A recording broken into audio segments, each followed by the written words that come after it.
I'm Sheryl, and this is Sleep Tight Relax, a calming bedtime show for the young and young at heart.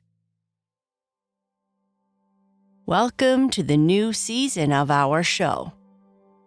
We took a little break over the summer and feel so happy to be back so that we can share with you some new stories to listen to before sleep time or anytime you want to relax.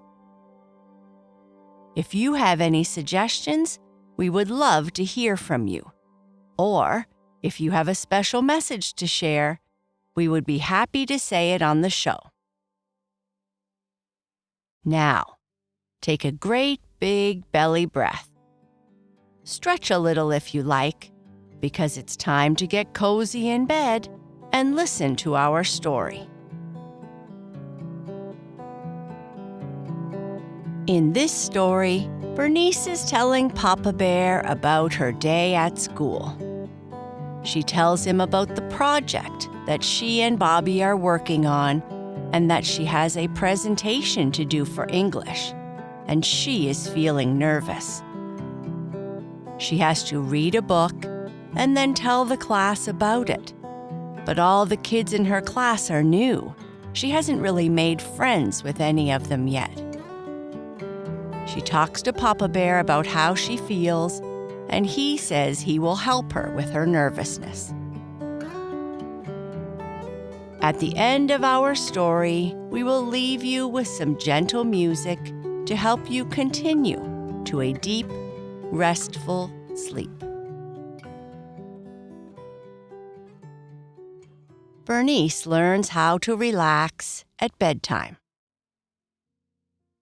"Hi, Papa, I'm home," yelled Bernice as she walked in the front door of their small house, kicking off her sneakers and quietly closing the door. "I smell something super yummy, which is really good because I am also super hungry," she said.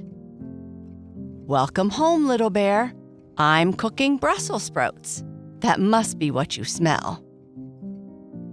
After hanging up her jacket, Bernice hopped into the kitchen. "There is no way that what I smell is Brussels sprouts, Papa. I sort of like Brussels sprouts, but they don't smell as yummy as what I smell." "Okay, let's test that nose of yours. What do you smell?" Papa Bear asked with a smile. Wrinkling up her nose and taking a great big sniff, Bernice said, "I smell vanilla and chocolate and another sweet smell. I smell yummy goodness, so it must be one of my favorite cookies." "Ha ha ha, you are right, little bear. I made chocolate chip cookies for us today, but used big chunks of chocolate this time. I hope you like them." "You know I always love your treats," Bernice said as she washed her hands. Putting a plate of cookies and milk on the table, Papa asked, "So, how was your day at school today? I want to hear all about it." "It was a super exciting day, Papa. Bobby and I get to work together on a science project. It's going to be about superpowers." "Superpowers?" Papa Bear asked. "Yeah. Did you know that some animals have superpowers?" "Like bats. They have ultrasonic hearing. They emit high-pitched sounds that bounce off stuff, creating echoes they can hear. And they use these echoes to build a map in their mind of their environment by listening to the echoes. And this helps them catch bugs, and then they eat them. And certain snakes and insects can see heat as colors. Isn't that cool? They have special sensors or something that detects the heat coming off objects.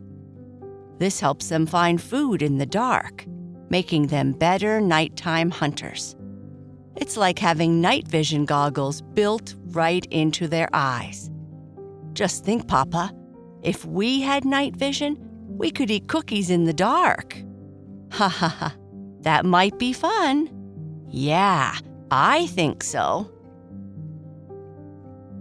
Bobby and I were in the library reading a couple science books for our project, and he got a little distracted and read other books. He read a story about getting struck by lightning, and he said that's how the Flash got his superpowers. He is into superpowers lately, and not so much dinosaurs. Do you know who the Flash is, Papa? I mean, you might not be so current on the latest superheroes and such because, well, you know. I know the Flash, little bear. I'm old, but not that old. Bernice smiled and said, I know, you are super young for a papa. Bobby said that the Flash gained his superpowers after being struck by lightning while working in his lab. Getting struck by lightning doesn't sound very fun, but I could win against Mama in a race if I had super speed. I could be the fastest runner ever, and maybe forever. If you had a superpower, Papa, what would it be? I'm pretty happy being just the way I am, Papa Bear said. Oh, Papa, just use your imagination. I know, I'll guess. Maybe you could make cookies super fast, read all the books in your library instantly, or give super strong bear hugs. Haha, okay, those sound great. But if I used my imagination, flying would be pretty fun. Then I could grab your hand and Mama's hand, and we could fly somewhere interesting every weekend. That would be fun, Papa. Maybe we could fly to a beach in Australia. And I bet they have nice places to buy cookies there, too. Or maybe we could fly to the North Pole. That would be fun. The North Pole would be pretty cold, too, little bear. I think I might pick Australia first. Yeah, we could fly to Australia and get warm, then fly to the North Pole and get cold, and then fly back to Australia to warm up again. Ha ha ha, that sounds like fun.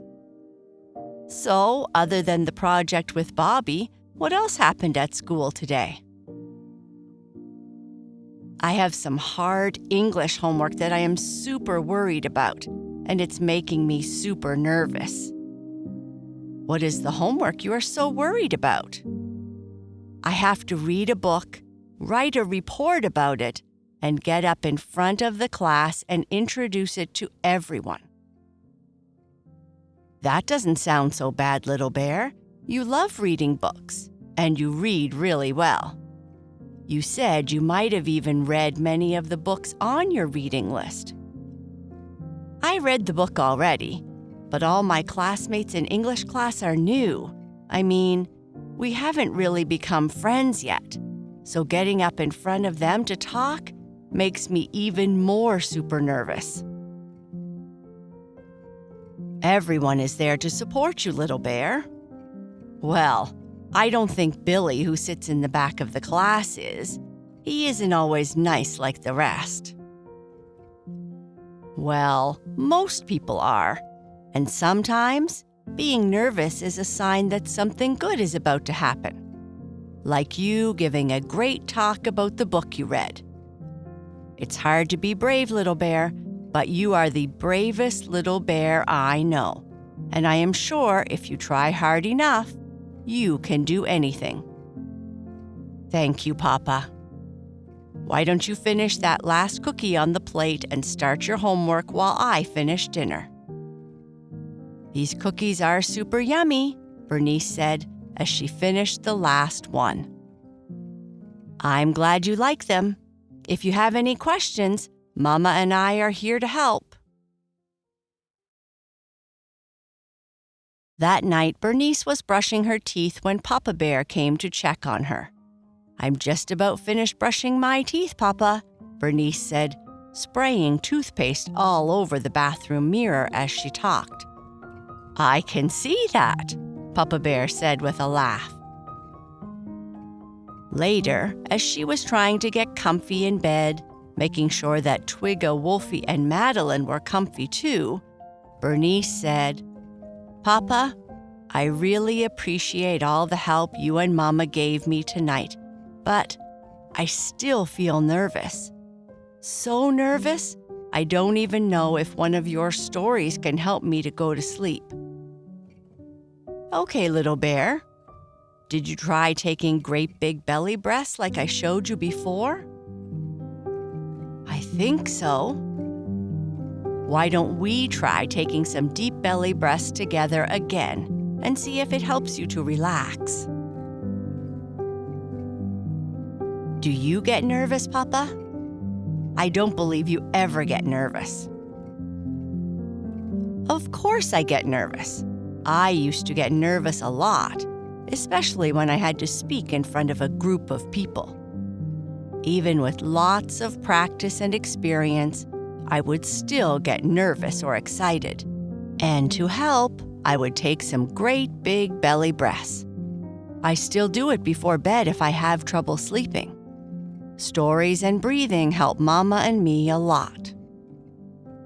"Okay, can you show me again?" "Actually, I have an idea. Why don't I explain it again, but this time as a story? You can take some deep belly breaths along with the story. We can practice taking great big belly breaths again tomorrow night, too. Who would you like our main character to be?" "I'm not sure. Maybe a character from the mystical forest? I like thinking about Boo Boo and Kai Kai and eating treats near the chocolate tree and stuff, but maybe someone different this time." "Okay, get comfy, close your eyes, and try to follow along." Once upon a time, in a world full of magic and fun, there lived a brave little bear named Boo Boo. She lived in a large castle at the edge of a mystical forest. In this forest were unicorns, fairies, gnomes, and all manner of insects, birds, and animals. It was a wonderful place. Her best friend was a young dragon called Kai Kai, and they liked to play as much as they could. The kingdom they lived in was full of people who lived in the meadows, people who lived in the hills, and those who lived in the forest, and they all lived in harmony. It was nighttime, and Boo Boo and Kai Kai had long since gone to bed. In fact, you could tell Kai Kai was already asleep, because if you listened carefully, his loud snores were being carried by the wind from high up in the mountains down into the valley and forests. It sometimes sounded like thunder. Though they were both in bed asleep, one young fairy, Liliana of the luminescent leaves, was having a hard time getting to sleep. Her father, Bramblethorn, keeper of the ancient oaks, sat beside her trying to help her. Liliana lay in bed, her eyes wide open, staring at the ceiling. Tomorrow, she had to get up in front of Bixie and give a presentation, and she was super nervous. She sighed heavily. "Oh, there is no use telling a story tonight, Father. I think I will just stay up all night." Sleep is important for young fairies like yourself. How can you fly or make magic if you are half asleep?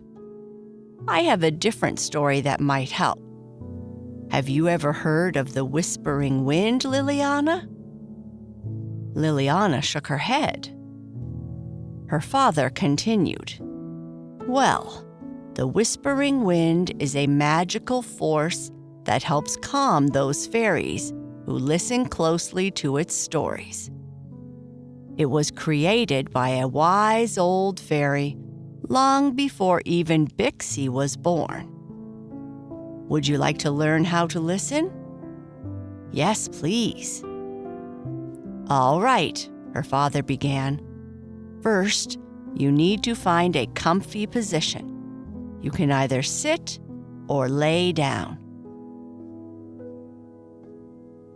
Liliana laid down and snuggled into the flower petals she used as pillows. "Now, close your eyes," her father said gently. "Imagine you are in a beautiful meadow with the softest grass beneath you. The lilies are in full bloom and the leaves are purple and red. The sky is crystal clear and the gentlest of breezes, the whispering wind, is making the leaves gently glow brighter and seem to float upwards." Liliana pictured herself in the meadow. Feel how the wind moves around you. Now, I want you to take a great big breath in through your nose, as if you are trying to catch all the stories the whispering wind is telling you.